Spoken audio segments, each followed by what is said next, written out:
Hi everybody, PlanetWalls here. We are getting ready to discuss the deck I am playing for the fourth qualifier tournament, the last qualifier tournament of Classic League 2013, featuring the Classic Invitational on July 20th, my birthday.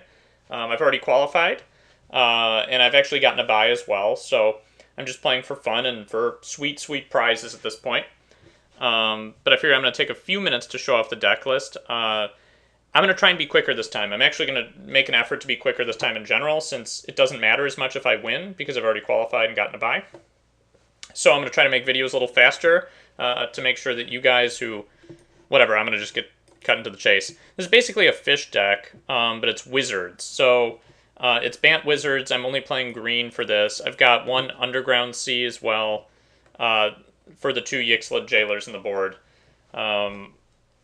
Mainly this is interesting insofar as why I've chosen the cards for the matchups that I foresee. I actually foresaw a lot of Affinity and Shop, because this is the last qualifier tournament and those decks have proven to be on the top of the pile again and again and again. But I didn't really want to play a deck that dealt with them. Like, I could have played a deck that really metagamed against them and ran main deck enchantments like Serenity or Suppression Field.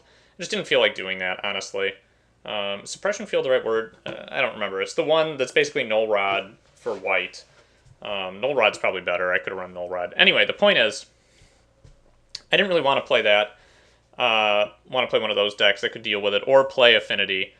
I am playing some cards in the deck, which I'll talk about very briefly, that at least make the matchup a little fun and complicated.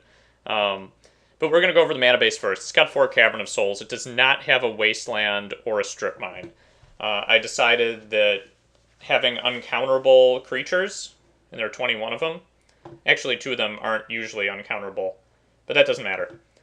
They could be if I wanted them to be, I suppose, but having 4 Cavern of Souls is just better, and I did not want to compromise my mana base. 4 Flooded Strands, even though I only have 1 basic island and 4 Tundras, so I could have done any blue-based ones. I've got these other fetch lands here, so I've got 7 total. 7 fetch lands. So I could have probably done 3 Flooded Strands. I thought the Flooded Strands were better because an opponent might think that I could find a basic Plains even though I don't have one in my deck. And the deck lists are open, but basically I just wanted to trick players who might think that I had a basic Plains that could come out. Pithing Needle actually can name Flooded Strand, and so if an opponent does that, I guess I made it more likely for them to screw me. That's sort of a gravy point, not a big deal. 4 Tundras, more blue fetches, 2 Trop Islands, mainly for the Kasali Pride Mages. An Underground Sea, which helps with the Engineered Explosives, but also can cast Yixlid Jailers. 2 Caracas, this is sort of a bold move. Oath is an extremely strong opponent, and a lot of people play Oath. And Caracas is really good against Oath, because it bounces Emeralds all day long, and they have trouble dealing with it if their deck doesn't have a lot of Wastelands, and most of their decks don't. It also can bounce Vendilion Clicks and Vencers, which is a way of locking out an opponent in the mid or late game. Mana Crypt is good in this deck because there are a lot of colorless mana things that I need to cast, basically. It also synergizes with Trinket Mage really well. I can cast one on first turn. Or a turn 2 Venser, both of which are really good options. Lotus Petals help me accelerate out a Magus or Revoker or Meddling Mage in a situation where I need to name them on turn 1. So that's been a key decision, I think, adding these to the deck. They also occasionally just help me basically hit quasi-land drops when I need them. Got a Soul Ring, too. So I haven't been getting mana screwed very much in testing. Main deck Raft Digger's Cage to defend with Trinket Mage, which is invaluable given the amount of Oath. It also is good against Dredge.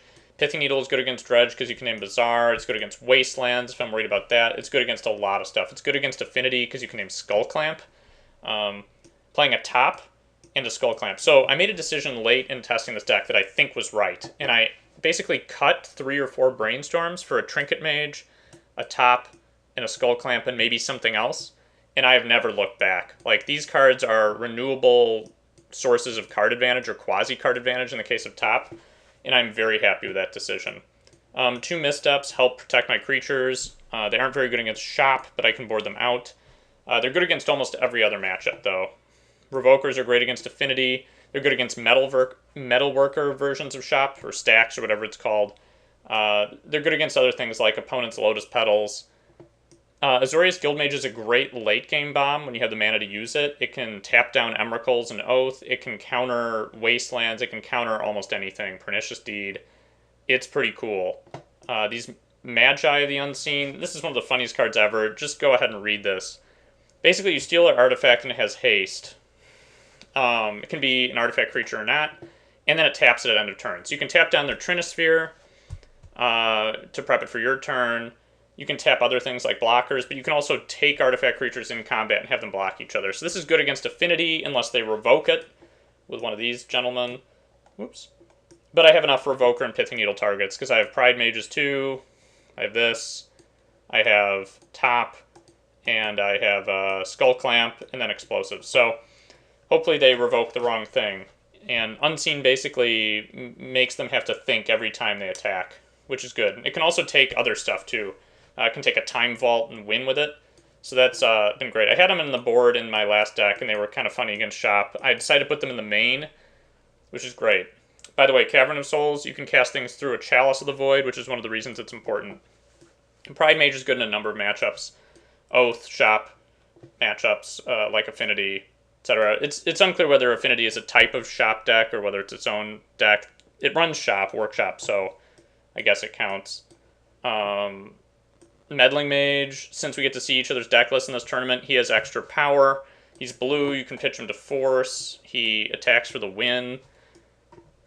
He's basically good in general, and he can shut down opponents' key cards in combo, or he can basically protect himself by naming a removal spell like Lightning Bolt. He's great in Classic. Vendilion Click is Disruption. As I mentioned, it's really good with Caracas. It can flash in as a blocker, or it can flash in EOT to attack. This guy's great. I really wanted to play some other Wizards humans, which I'll talk about in a minute. He's just wonderful, though. As is Venser. So I'll talk about the Trinket Mages in a minute, but actually let's talk about the Trinket Mages now. You guys get the gist. There are a lot of trinkets in this deck. There are these 4, or these 5. There's Mana Crypt, Lotus Petals. Always something to look for in Engineered Explosives. Thought about putting in an artifact land, but I didn't like what it did to my mana base. And I figure if I need a mana that turn, I can find a Lotus Petal or a Mana Crypt. So, Trinket Mage, it's basically the source of card advantage in the deck. Not Brainstorm, not Thirst for Knowledge. This little gentleman here. Detention Sphere is a great removal spell. It's good to have in your hand when they show and tell. That's always funny. It can deal with large numbers of tokens, or oftentimes they'll play like multiple Revokers, and it gives you an answer for that. It's good to have in hand as like an ace in the hole. So, one other thing you can do that's cool is you can hit one of your own guys like Trinket Mage, then Venser the Detention Sphere. Doesn't happen very often. You can Detention Sphere their Emrakul, and then when they attack with another Emrakul in the Oath matchup, you sacrifice the Detention Sphere and they Legend Rule each other. That's kind of cool. So you have some options with this and with Venser. With enough mana, you can actually play a Detention Sphere, put its ability on the stack, bounce the Detention Sphere, permanently exile something, and maybe if you're lucky, Caracas the Venser to do it again. That's kind of a cool super late game combo that you can do. Force of Will is standard tech. We'll talk about Venser again in a minute. Then these explosives are some of the best removal in the format. Against the Shop matchup, you play them early. They can kill a Chalice. You can tap them when your opponent plays a Tangle Wire, which is incredibly important. You can do the same with Lotus Petal. So those cards basically neuter the Tangle Wire a little bit. As far as Venser goes, so originally I wanted to play Council of the Absolute and Notion Thief in this deck. Both are 4-drops and are incredibly slow for the format. But I just found that Venser is better because of its versatility. It can bounce, show and tell things. You can Oath it off the top in unusual circumstances when your opponent has an Oath to save your ass. Basically, remanding a spell or bouncing something is incredibly invaluable. And it's uncounterable most of the time, since by that point in the game you probably have a Cavern out. Really stellar. Like I said, I wanted to play Notion Thief, which if you don't know it, it's this card. I did test this guy, but playing him in the deck was pushing him since he's a human rogue and not a wizard. And Vendilion Click is so good, even though it's a fairy, and so is Kasali Pride Mage since it's a cat. And also Azorius Guildmage is a Vidalcan wizard, that this human rogue didn't fit very well, even though it basically meddling mages every card draw spell they have. You can do some silly things with this card. It ruins their Jace's Day, it flashes in, you can pitch it to Force.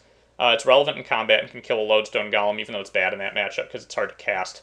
But this guy was pretty good. In a test match, my opponent, he ended up winning this game due to a weird circumstance, but he used Grizzled Brand, and I played this in advance and got to draw 7 cards, which is pretty cool.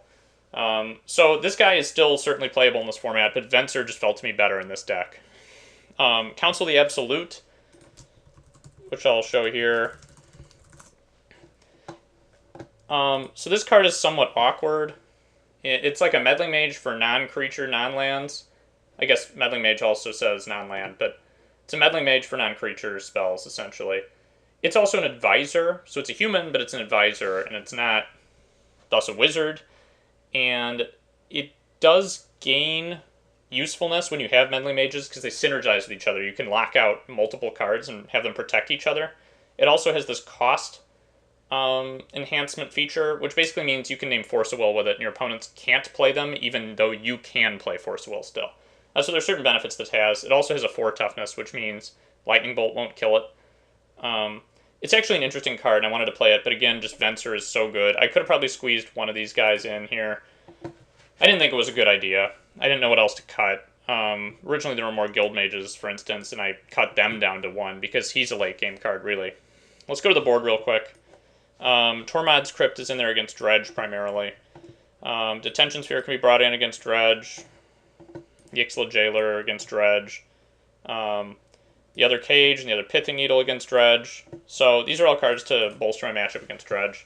I have some game because of the Grafdigger's Cage in the main, and Skull Clamp can kill my own guys, removing their bridge from below. The Mirror Entity, I like having a lot of 1-ups in my sideboard so I can tune for different matchups. So I have a Steel Sabotage, which is good in some matchups, and the Annul, which is good in every matchup the Steel Sabotage is good in. But sometimes you just want to board only one of these in because they don't have, a lot of artifacts or something. So like an Oath, you probably just board the Annul in, unless they're gonna Darksteel Colossus or Blightsteel Colossus you. This is good against Oath. It's good against certain other matchups. Anything you can cast it, basically. Apostle's Blessing and Face Shield are almost the same card, though Apostle's Blessing has a better mana cost, but Face Shield has this additional Fateful Hour ability. Just go ahead and read these. These I bring in case of Abrupt Decay, primarily, but they occasionally will serve to be useful in other circumstances. Pithing Needle is good to have in a lot of matchups as a second one. That's good to draw. Grafdigger's Cage the same way. If they kill it, you want another one. You want to make it twice as likely to draw, even given the Trinket Mage count. You just want to have one in your opening hand a lot of the time. Gilded Drake you bring in against Oath in Show and Tell variants, and maybe other decks that have big guys. And it can just win you the game sometime. It's also blue, so you pitch it to Force. Rarely am I going to name Drake with Cavern of Souls, but it could happen. Pride Mage shores up some other matchups. It's also good in combat if you're attacking with guys because of the Exalted ability.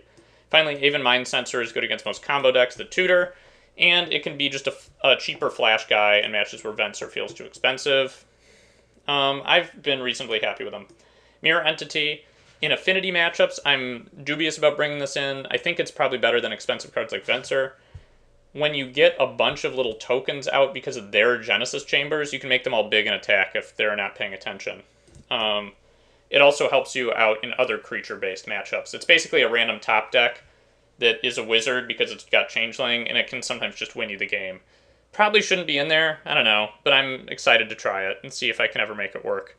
So that's pretty much it. Everything else should be reasonably obvious, and thanks for watching.